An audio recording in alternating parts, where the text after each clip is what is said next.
കൊല്ലം Parippally medical കോളേജിൽ ശമ്പള പ്രതിസന്ധി തുടരുന്നു.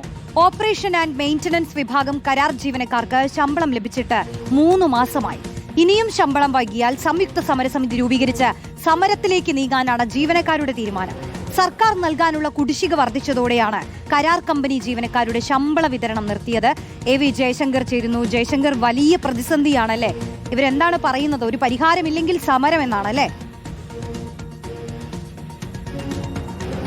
റോഷിനി, ഓപ്പറേഷൻ ആൻഡ് മെയിൻ്റനൻസ് വിഭാഗത്തിലെ 60ഓളം ജീവനക്കാർക്കാണ് ഈ ശമ്പള പ്രതിസന്ധി മൂലം വലിയ ബുദ്ധിമുട്ടുണ്ടാകുന്നത്. കഴിഞ്ഞ 3 മാസത്തോളമായി ഈ ജീവനക്കാർക്ക് ശമ്പളം ലഭിക്കാത്തൊരു സാഹചര്യമുണ്ട്. ഒരു സ്വകാര്യ കമ്പനി വഴിയാണ് ഈ ഓപ്പറേഷൻ ആൻഡ് മെയിൻ്റനൻസ് വിഭാഗത്തിൽ ജീവനക്കാരെ നിയോഗിച്ചത്. അതായത് ആശുപത്രിയിൽ AC ഉൾപ്പെടെയുള്ള അത്തരം കാര്യങ്ങളുടെയൊക്കെ തന്നെ അറ്റകുറ്റപ്പണികൾ, മെയിൻ്റനൻസ് നടത്തുന്നത് ഈ വിഭാഗത്തിൽ ജീവനക്കാരാണ്. അതായത് ഇവർ പ്രവർത്തിച്ചാൽ മാത്രമേ ആശുപത്രിയുടെ പ്രവർത്തനം സുഗമമായി മുന്നോട്ട് പോകൂ. ഈ ജീവനക്കാർക്കാണ് ഇപ്പോൾ ശമ്പളം മുടങ്ങുന്നത്. സ്വകാര്യ കമ്പനിക്ക് സർക്കാർ കുടിശ്ശികയായി വലിയ തുക വരുത്തിയതോടുകൂടി കൂടിയാണ് ഇത്തരത്തിൽ കമ്പനി ശമ്പളം നൽകുന്നത് നിർത്തിയത്. 3 മാസം വരെ സർക്കാർ പണം നൽകിയില്ലെങ്കിലും ശമ്പളം കമ്പനി നൽകണം എന്നൊരു വ്യവസ്ഥയുണ്ടായിരുന്നു. ഇതൊക്കെ തന്നെ മറികടന്ന് തുടർച്ചയായി കുടിശ്ശിക വന്നതോടുകൂടി ശമ്പളം നൽകുന്നത് കമ്പനി നിർത്തി. സ്വതവേ ഈ മെഡിക്കൽ കോളേജ് സർക്കാരിൽ പണമടച്ച് സർക്കാർ പിന്നീട് ഇത്തരം കമ്പനികൾക്ക് പണം നൽകുന്ന രീതി. പക്ഷേ പാരിപ്പള്ളി മെഡിക്കൽ കോളേജുമായി ബന്ധപ്പെട്ട് ഈ വരുമാനം കുറവൊക്കെ ഉള്ളതിനാൽ വലിയ പ്രതിസന്ധി നേരിടുന്നുണ്ട്. അങ്ങനെ സർക്കാരിൽ നിന്ന് പണം ലഭിക്കാതെ വന്നതോടുകൂടിയാണ് ഈ ജീവനക്കാരുടെ ജീവിതം കൂടി വലിയ പ്രതിസന്ധിയിലാകുന്നത്.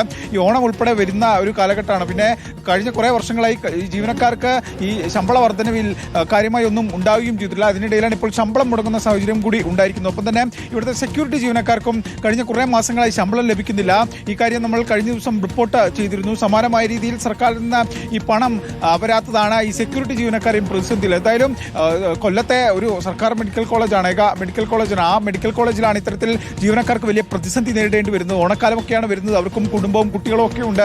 അപ്പോൾ ഇത്തരത്തിൽ ഒരു പുതിയ സർക്കാർ വരുന്നു. ആ സർക്കാർ ആരോഗ്യമേഖലയിലെ മുഴുവൻ പ്രശ്നങ്ങളും പരിഹരിക്കുമെന്ന് പറഞ്ഞിറങ്ങി നിൽക്കുമ്പോഴും ഇവിടെ ഒരു കൂട്ടം തൊഴിലാളികളെ പരിഗണിക്കുന്നില്ല. ഇനി എന്തായാലും മറ്റു വഴികളില്ലെങ്കിൽ സമരത്തിനിറങ്ങാണ്, സംയുക്തമായി ഒരു തൊഴിലാളി സമരത്തിന് ഇറങ്ങാനാണ് ഈ ജീവനക്കാരുടെ തീരുമാനം. പക്ഷേ അവർക്ക് അപ്പോഴും ഈ ക്യാമറയ്ക്ക് മുമ്പിലൊക്കെ വരാൻ മടിയുണ്ട്. കാരണം ഈ ജോലി കൊണ്ട് ജീവിച്ചു പോകുന്ന ആളുകളാണ് പല ആളുകളും. അതുകൊണ്ട് തന്നെ ക്യാമറയ്ക്ക് മുമ്പിലൊക്കെ പ്രതികരിച്ചാൽ പണി പോകുമോ എന്നൊരു ആശങ്ക തൊഴിലാളികൾക്കുണ്ട്. അതുകൊണ്ട് തന്നെ അവർ നേരിട്ടൊരു പ്രതികരണത്തിന് തയ്യാറാകുന്നില്ല. പക്ഷേ അവരുടെ ജീവിതം വലിയ പ്രതിസന്ധിയിലാണ്. അവർക്ക് വലിയ ബുദ്ധിമുട്ടുകളുണ്ട്. ഈ വാർത്ത കണ്ടെങ്കിലും ആരോഗ്യമന്ത്രി ഇടപെടണം. പാരിപ്പള്ളി മെഡിക്കൽ കോളേജിലെ പ്രശ്നങ്ങൾ തീർക്കണം.